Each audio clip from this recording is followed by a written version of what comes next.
കേരളത്തിലെ മതനിരപേക്ഷത തകർക്കാനാണ് വർഗീയ ശക്തികളുടെ ശ്രമം എന്ന് സിപിഎം സംസ്ഥാന സെക്രട്ടറി എം.വി. ഗോവിന്ദൻ മാസ്റ്റർ പറഞ്ഞു.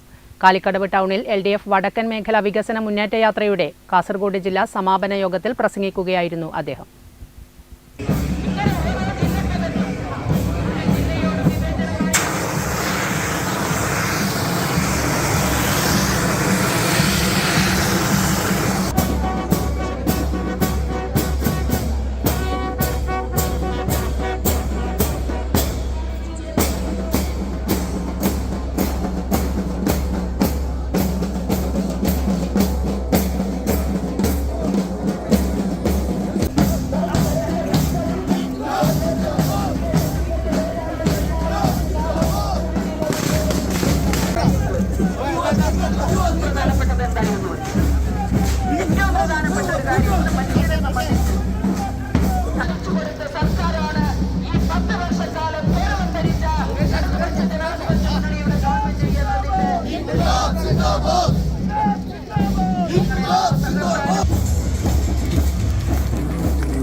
സംഘപരിവാർ വിഭാഗത്തിന്റെ സ്ഥിരമായ അജണ്ടയല്ലേ, നൂറുകണക്കിന് സഹാക്കളെയും പ്രവർത്തകരെയുമല്ലേ ഈ കാലഘട്ടത്തിൽ RSSും സംഘപരിവാറും വകവരുത്തിയത്.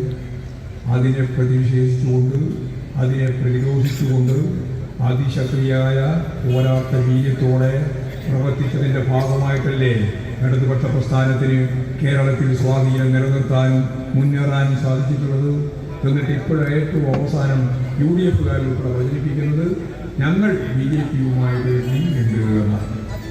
ദൈവത്തിന്റെ പണം കക്കുന്നവരല്ല LDFകാരെന്ന് എം.വി. ഗോവിന്ദൻ മാസ്റ്റർ പറഞ്ഞു. കുറ്റക്കാരായവരെ ആരെയും LDF സംരക്ഷിക്കില്ല. തുടർച്ചയായി 3-ാം തവണയും LDF ഭരണം കേരളത്തിൽ തുടരുമെന്നാണ് ആദ്യ ജില്ലയിലെ പര്യടനം പൂർത്തിയാക്കുമ്പോൾ മനസ്സിലാവുന്നതെന്ന് എം.വി. ഗോവിന്ദൻ മാസ്റ്റർ പറഞ്ഞു. ജില്ലാതല സമാപന യോഗത്തിൽ RJD ജില്ലാ പ്രസിഡന്റ് V.V. കൃഷ്ണൻ അധ്യക്ഷത വഹിച്ചു. M. രാജഗോപാലൻ MLA, മുൻ MP P. കരുണാകരൻ, CPM ജില്ലാ സെക്രട്ടേറിയറ്റ് അംഗം P. Janardhanan, KP Satheesh Chandran, MV Balakrishnan, VK Haneefa Haji, E. Kunhiraman, KV Janardhanan, doctor VPP Musthafa, ജാഥാംഗങ്ങളായ P. സന്തോഷ് MP, മുൻ MLA KS Saleekha, Kasim V. Irikkur, Kerala congress നേതാവ് മാത്യു കുന്നപ്പള്ളി, എടാവിൽ മോനച്ചൻ എന്നിവർ സംസാരിച്ചു. Network news, Trikaripur.